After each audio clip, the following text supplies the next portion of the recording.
I wanted to, though, when me and Jeff were kind of debating, is when was the start of the Huckleberry Press? Now, this is a little, I'm going to call it a little paper, but don't be insulted because it is folded in half and you see it everywhere. It's been around what feels like forever. So can you start us off with a little history? Because I know you're relatively a couple of years now you've owned it. Going on 4 years, I think. Oh, yeah. Wow. Time flies, right? Yeah. All right. So give us a little history of it and then kind of roll into how you got there. The Huckleberry Press started in 2002 in the shadows of the Huckleberry Mountains. So Victoria Caudell lived in Fruitland, and she needed a job. All right, an entrepreneur, yeah. And, well, for the people who might know Victoria, she's a trooper. So she needed a job, and she had the idea for a while of starting a little paper. And she went out and sold several $100s of ads before there even was a paper. And then she turned around and, of course, delivered the first paper. And that was the beginning of 2002. Wow. And she got it up to 20-some-odd people. She was a weekly publication. It took off from there. That's awesome. So now, fast forward to 2015, I needed a job. And we met Victoria, and she had medical problems that got in the way, and she actually moved away from the area. She needed someone to take over the paper, and it turned out to be us. At that point, it was monthly because that's all she could do while she was dealing with all the medical problems. So February 26, 2015 was our first issue with the Huckleberry Press. We immediately took it to a bi-monthly, every other week publication, and that's where we got started with Huckleberry Press. Wow. Now, did you have kind of a print background before this? What made you want to get into the newspaper business? I had zero journalism background. Nothing I had done before really had anything to do with print publication specifically. But what I had done was a whole bunch of projects, and I'd done especially a lot of photography projects. So I had the editorial mindset coming in. Okay. I've been an entrepreneur my entire life. I wish I could say that I was a rich entrepreneur my entire life, but really I'm a serial entrepreneur. And serial entrepreneur. One thing after the other. Not rich yet. And also, we live in a Grange Hall north of Davenport, and so why it made extra sense is because we live in a building that was very much built for community. So the Grange Hall we live in is a schoolhouse built in 1900. It's actually coupled with another schoolhouse that was built in 1901. So we live in these couple schoolhouses that were Grange Hall. You with me? Yeah. Okay. And the Grange Halls were all about the local community. Yes, absolutely. So then here comes the Huckleberry Press, which is also about the local community, helping people in the local community get ahead, have better lives, like that. And so between where we actually physically live and the Huckleberry Press itself, we got deep into Northeast Washington community. We've met a lot of people we wouldn't have met otherwise were it not for the paper. It just was a nice fit. All right. Yeah. It's a nice fit for living rural in a community. All right. Does that make sense? It does. Yeah. It totally does. So can we talk about distribution? How many?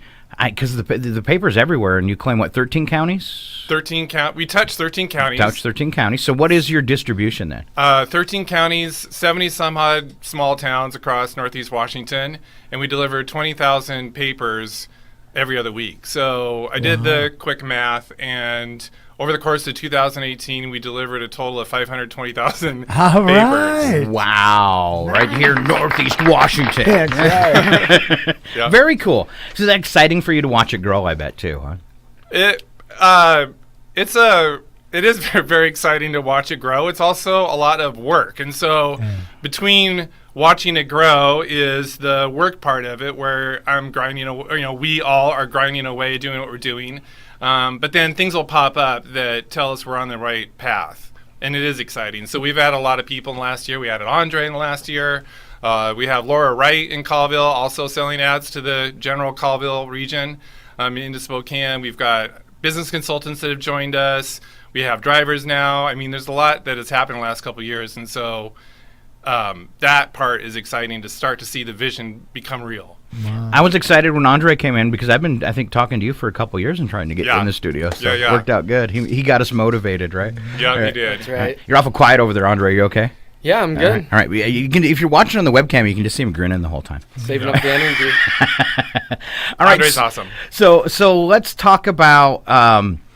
I guess I think you kind of got into it. You were talking about community, and what was funny when you were talking about the Grange building is some of the things you were saying.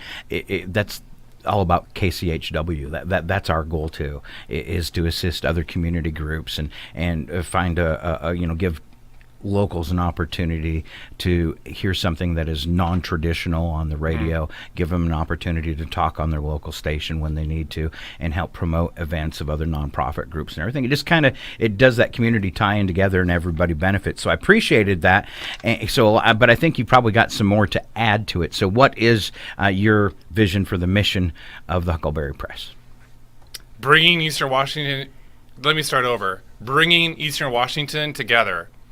So whether that's highlighting the local events that are going on in a small town, be it Wilbur, Moses Lake, Chewelah, or Colville, helping the local people find out what's going on in their, at the risk of overusing the word, local environment, and also helping get the message of those events out to a broader population. So I think one reason why people like the Huckleberry Press is because you get it in your own town, and then when you're working on things, you know that thing is going to be seen by other small towns all across Northeast Washington. Sure.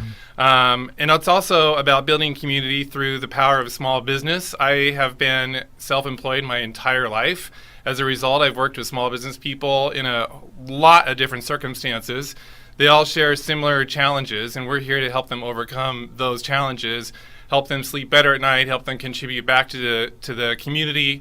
Also, the Huckleberry Press is written by and for the people. So, will we ever win journalistic awards? Probably not. You never know. Brandon will be relieved to hear that. Yeah. No competitor there. Huh? Well, hats off to the Chewelah Independent, by the way. I love those guys, and they do a spot-on publication, and I really respect what they do. Oh, we Shout love out to him too. Brandon. He's a great dude. Yeah, we Brandon's love them awesome. guys. He has been. Jared always worked really well with the radio station. I mean, I tried to get Jared on the radio. One thing I didn't want to copy was news. That's a very hard box to fill, especially when you're an all-volunteer station and nobody's getting paid. Yeah. The news, there's lots of hours and work and hard work, and it was really great. I tried to talk Jared into doing it, but he has no desire to be on the radio. But Brandon had done a little bit of that, and he was really into it. And we just had our Christmas party, and that was one of my things of big changes that happened in 2018 that helped raise the bar for the radio station. And that was Brandon Hansen coming on as a volunteer. He has been a huge asset, and it's really great that we don't have to worry about those news shoes to be filled. Yep. That the paper is doing it for us, because in so many communities, radio and paper, they're not even friendly. Because it's those same ad dollars, just like you and any other paper and any other. Everybody's competing for those same ad dollars. So for me, it's especially enjoyable, and to me, it's just like a sign of a Chewelah when you can take two businesses like that would be competing for the same dollars. Even though we're a nonprofit and everything's tax deductible and all that, we still are looking for those same dollars. And the fact that we've come together, and I think the relationships like that uplift both parties and more, right? Yeah. Go ahead, Andre. Yeah, I think we're coming from a place of abundance. We're here for everybody, and so that's what we're here to do, is just support everybody, business, events, community, and just that's what we want to do. And I think that's a big part of it. And we don't really believe in competition. We think there's enough out there for everybody, and so we're here to help everybody get it. Roll over a different rock, right? That's right. You're having trouble. You got to keep diversification, all that kind of stuff. Diversifying, and we are here.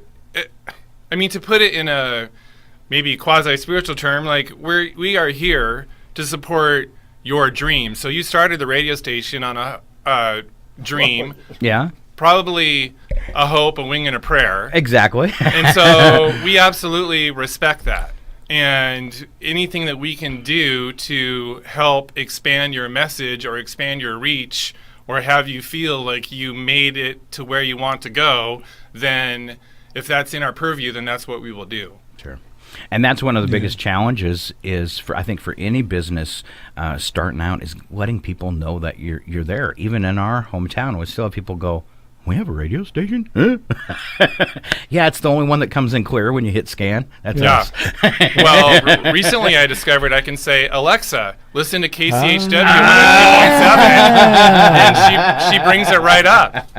So Don't get me started. I don't know if you've heard the promo on the radio, the promo that talks about that. So I have a promo and it was all the different ways, we're that all the different apps you can have where you can find KCHW, and it says we're now on Alexa. Just say, and then I put a little echo on it and I say it a little louder. Alexa, play KCHW. And the goal in that promo was to get people to call me and say, "You jerk, you keep setting off Alexa." and it's worked. It's happened. You've been listening to Gary Vee? So, yeah, I love that technology. That's great. That's awesome out there. Did we cover your vision? I think pretty good. Yeah, I think so. I'd just like to say buying for the people. I mean, I welcome people sending their stories, be it a story of, I would love to get stories about people's experience in the Grange Association, for example. I mean, that's just a random idea, but whether it be their stories from when they were kids growing up in Eastern Washington, whether it be a project they're working on with their local Lions Club, whether it be, like one of my favorites is the town of Wilbur saved their swimming pool. The community got together, did all the research and everything they needed to do to save the swimming pool that otherwise was going to cost a couple $100,000 and was going to go away. So we got to run that quote-unquote little story. Like all those things that are going on in your local town, we'd love to hear about. And in particular, we love that it's written by quote-unquote real people, the people who are down in the ditches trying to do their best. You send us a story, we'll edit, we'll put it in the paper, and in that way it's by the people and for the people. And I find that we have found that the people really enjoy that. It's not, I mean, journalism is great, but it's got a different feel when it's written by your neighbor. Oh, yeah. Sure, Totally. absolutely. Yeah, absolutely. So the town of Wilbur saved their swimming pool? Wow. Yeah, they did. We lost Nice. ours, right? Yeah, did you know we lost ours? Yeah. I can hook you up with some people that call Wilbur. I think we might have missed that one. We tore it out. All right. I like this one. Give me maybe some ways that you've revamped the paper, if we haven't already covered them, since you took over that really stand out to you. Well, And you can butt in on that too. yeah, please. Well, for one, I'd like to think that we put a lot more color and energy in the paper. And what the previous owner had done was remarkable, but as a matter of fact, she just had a lot going on before she left the paper. Sure. And I like to think that we reinvigorated the paper. We got more people involved in the paper again. We try to make it as packed with color as possible. And so just as you look at the Huckleberry Press, it's stuffed filled with ads, it's stuffed with stories from here and there. And we try to have as much vibrance in the paper as possible. Does that make sense? Yeah. Sure. Yeah, And now absolutely. what we're doing is we're integrating our published page with what's going on online. So will we ever become a 100% digital company? Absolutely not. The reason we have a business at all and the reason we have a compelling story is because of the old school printed page. But now what we're reaching for is a hybrid of both models, where again we're amplifying your local community story and getting it out to a broader market. And online it allows us to get it beyond even the confines of Northeast Washington into the bigger world. And then there's a sub category in my mind, if you will, of people who have a voyeuristic appeal for what it means to live in the so-called country.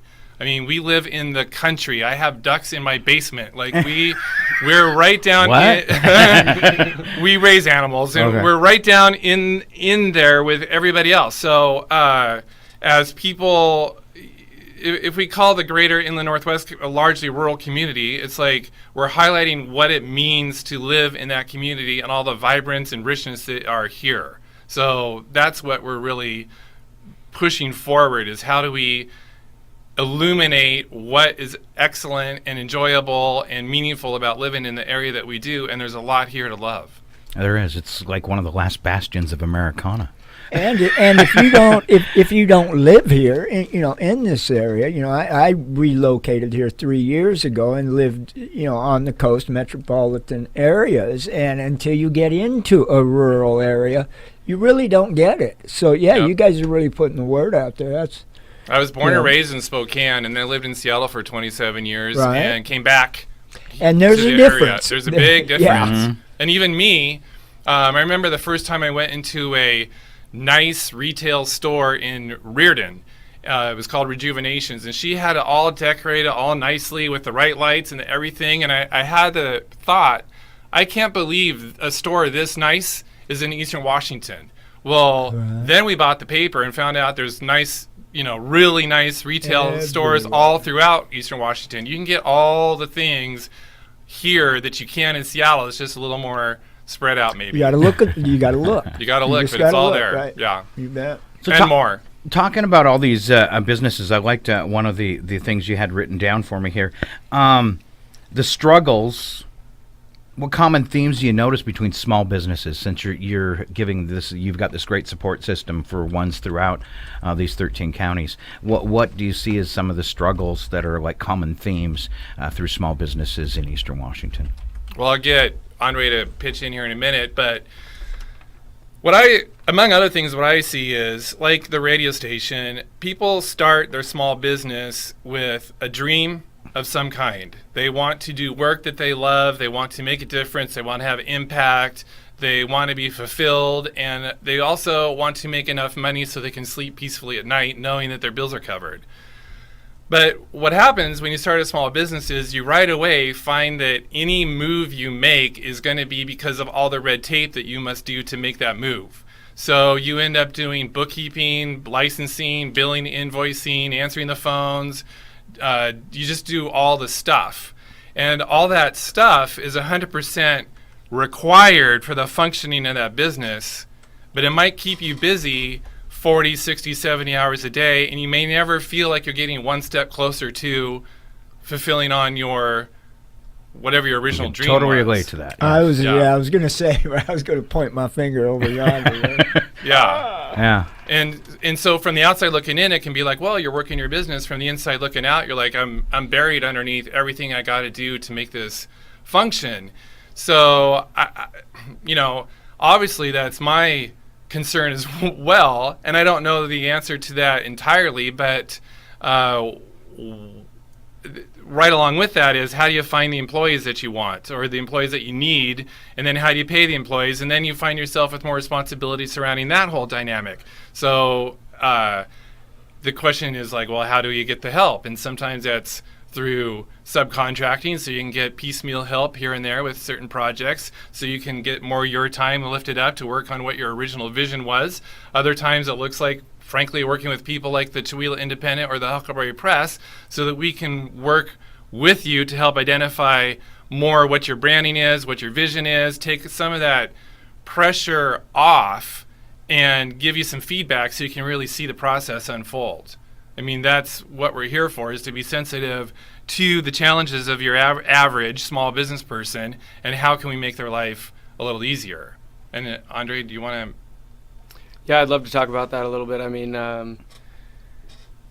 I'd also like to go back to how we're innovating. One of those things that we're innovating doing is our online presence and social media, and so I believe that's a big part of how we're helping the community. We'd love to show you, kind of how to navigate that sort of thing. I believe that, we're moving from a primary television society to a primary internet society.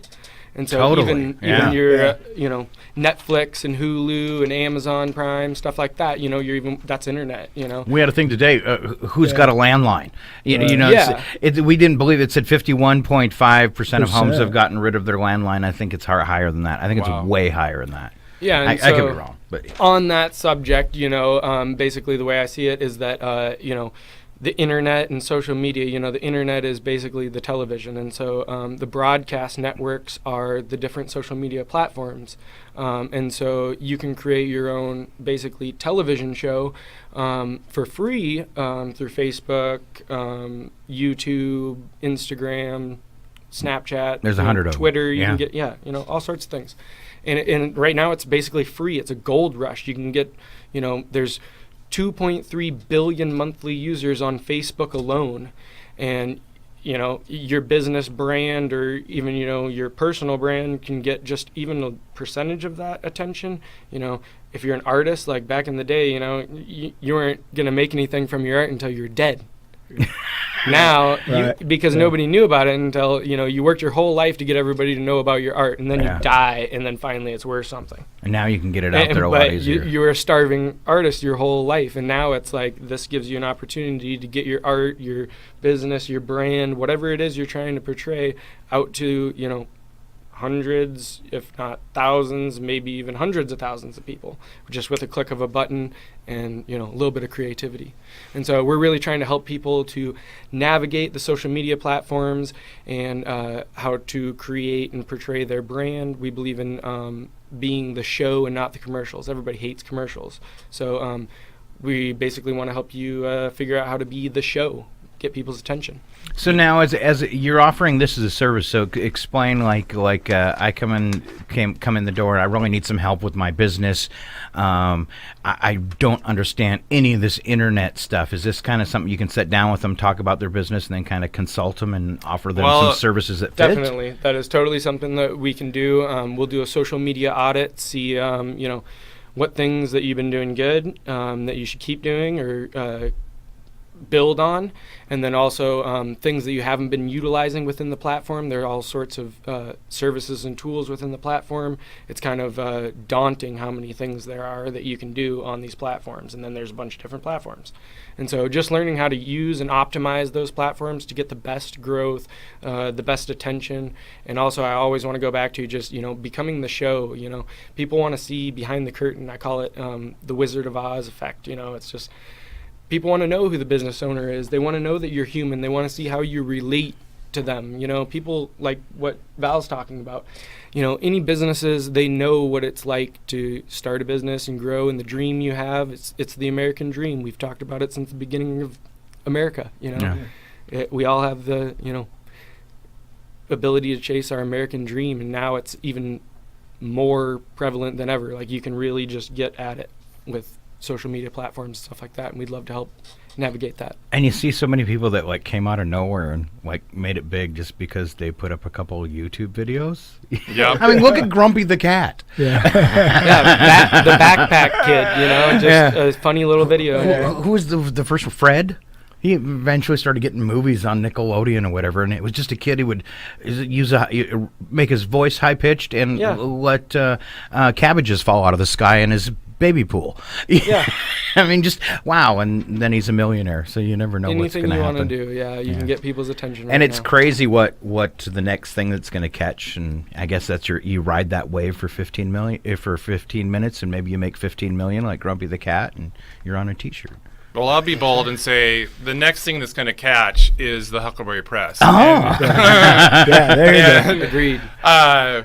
It's because we are working both angles. By the same token, you can post a picture on Facebook of yourself, and it's going to be seen by 18 of your friends and then never again, basically. But we are making being in the paper special again. I mean, remember when you were young and being in the paper was a really big deal?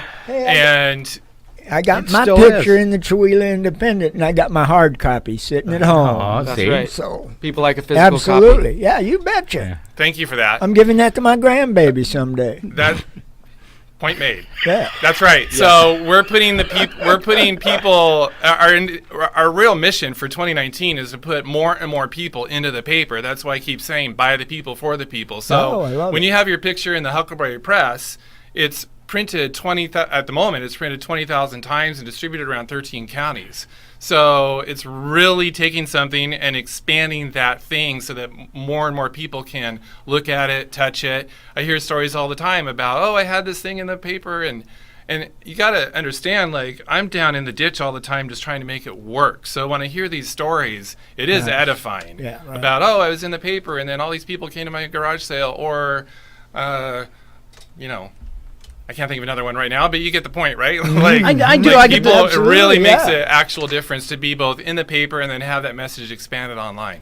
One of the most time-consuming programming days for radio is Sunday. We have lots of programs on that day. A lot of them are syndicated. It's the longest day of the week to program, and it gets very frustrating. And some of the stuff I'm doing, like on Saturday nights and early in the morning, old-time radio programs.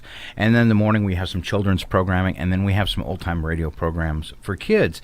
And it's a lot of work. Some of them, not only do I have to go through the steps to take this audio file to make sure our computer system can recognize it and play it, but sometimes the quality is bad or scratchy because it's from 1945. It's an episode of Superman, and I have to take that in and digitally clean it up so I can broadcast it. And I go through all that work, and sometimes I'm like, I just don't want to do, oh man, Sunday. I don't want to deal with this day, because I'm doing my programming and you're going through each day, and then here comes Sunday like a brick wall, and I want to skip it and I want to kill it. And then I'll be out on the street and somebody comes up to me and goes, man, Sunday morning was so awesome. Me and the kids were just sitting around the radio listening to those stories, and then Superman came on, the kids got all excited, and I'm like, yeah, I'll keep doing it. Because those are, like you're saying, those are the stories when you hear them that make all that effort worthwhile.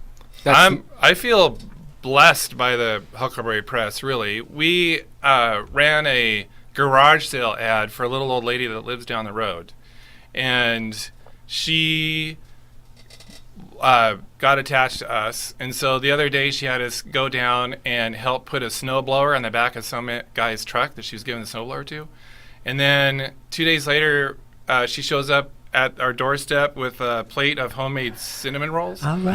And Yes. and those cinnamon rolls are specifically because of our interaction with Huckleberry Press. Right. And that kind of thing happens a lot too. I'm not saying people show up with baked goods, and I encourage that. What I'm saying is we get all these little exchanges with the communities around Northeast Washington that we would not have otherwise. Yeah. I mean, it's great anthropology, if you want to put it like that. It's awesome relationship building. We have friends in Chewelah that we never would have otherwise. The Chewelah Chamber here is a vibrant community all to itself. I used to get up every Friday morning at 5 o'clock to drive across the mountains to get to the Chewelah Chamber just because there's so much going on with that chamber. Yeah. So absolutely, if there was one thing I would want to leave anybody with, it's that we're blessed by the work. There's a lot of work to it, but because of the way we get to meet the people, it really is quite touching and moving. All right. It's great. You can tell you're very passionate about what you do. I'm passionate about the people, and I'm passionate about the small business. I think the days that I feel like quitting, it's the small business people that the idea of the small business people that keep me going, because I know how much everyone that's in a small business wants that small business to work. There's no way that I would let them down. If, to the degree the Huckleberry Press can make a difference, there's no way I'm going to back off that, because I feel so mightily that small business is where it's at. We always think about the big corporations, the Amazons and the Apples and those guys of the world, the Exxons and all that. But really, the bulk of the energy in America is in small business. And as Andre said, that's what the American dream is. And so that's what we're here to support and promote. And that big business, they always let you down. Eventually. Seems like it. Well, look at eBay. I mean, when eBay came out, it was this recycling grassroots, this awesome thing, and then they sold it out to Canada. China. Sorry, Canada. We love you, Canada. They Sorry. gave eBay away to China so that nobody local selling anything can really compete with it. I mean, I'm one of the probably, and I'm sure other people do it, that hit U.S. only. Well, it's kind of like Yeah, me shopping too. local, if you're on eBay.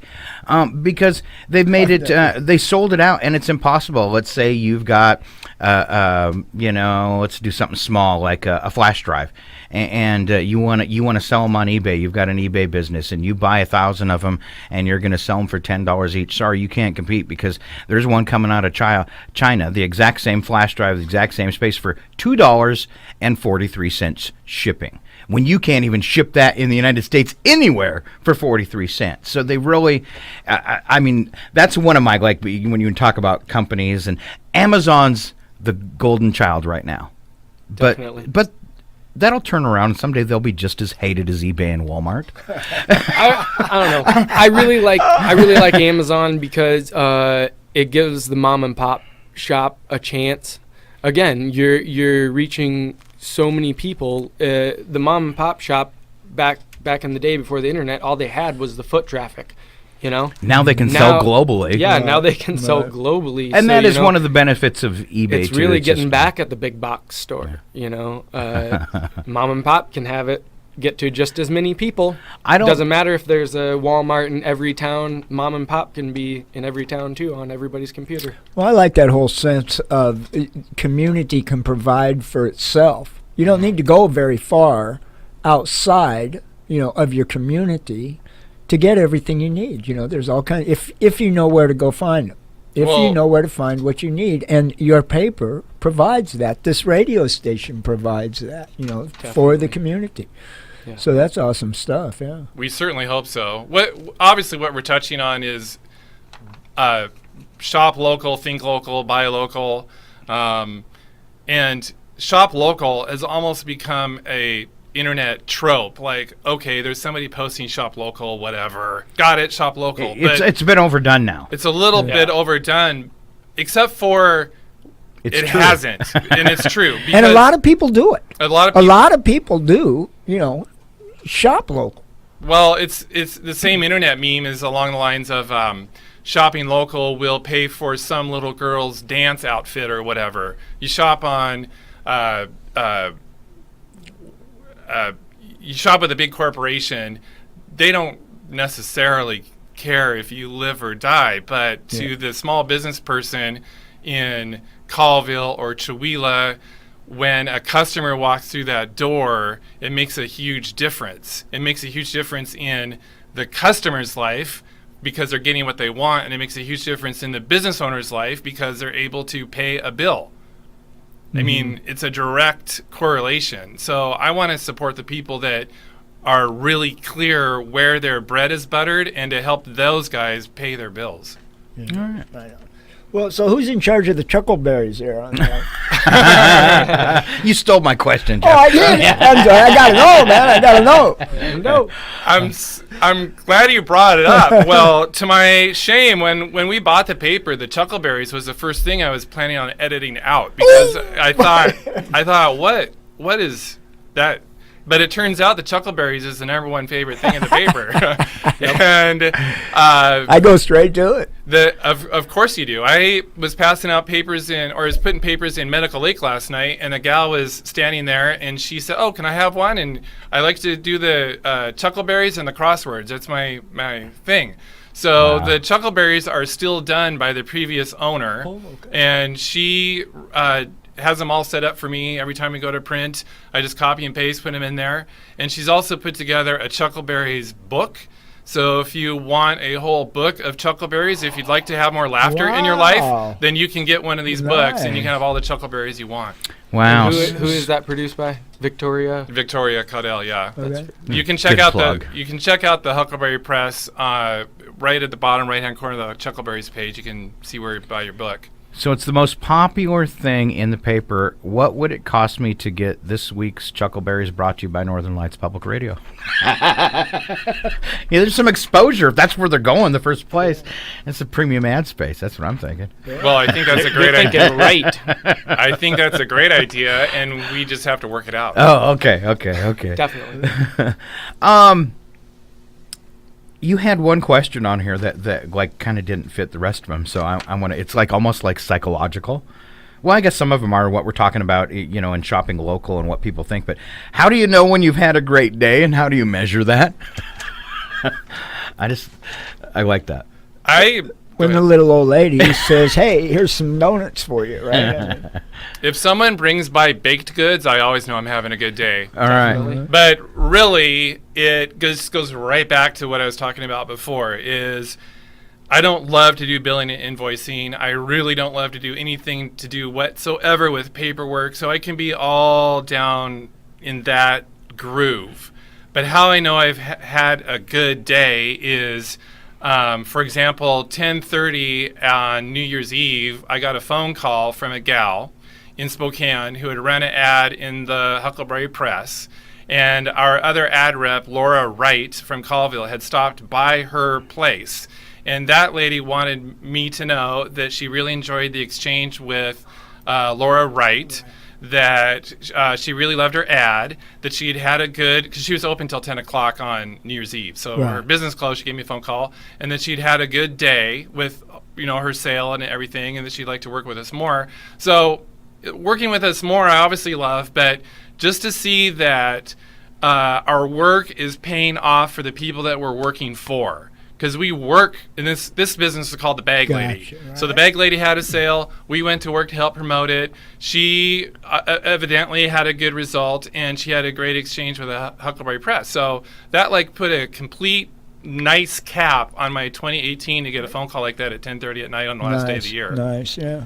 I got a great testimonial from the local eye doctor who said, I want to say everybody, but it's probably not, but he said most people that walk through the door, when we ask them how they heard about us, they say on the radio. Mm-hmm. And that's the kind of stuff you want to hear. Absolutely. Yeah, definitely. All right. Do you feel like you were worried about if we could fill 30 minutes, and we've went almost 45. So before I get some details to throw out to people, is there anything you want to share with folks as we wrap this up? I think as I was driving away, I would regret if I didn't acknowledge our advertisers, because the advertisers are those small businesses that we've been talking about. And every year, the Huckleberry Press gives away thousands of dollars in the form of advertising to support largely local events that have no budget for promotion. For advertising. And it's our ability to do that is 100% because of the generosity of our advertisers. I'm sure as a public radio, you understand what I'm saying, but in the new year, I intend to be a lot more acknowledging in that way of our advertisers, because they put down their money.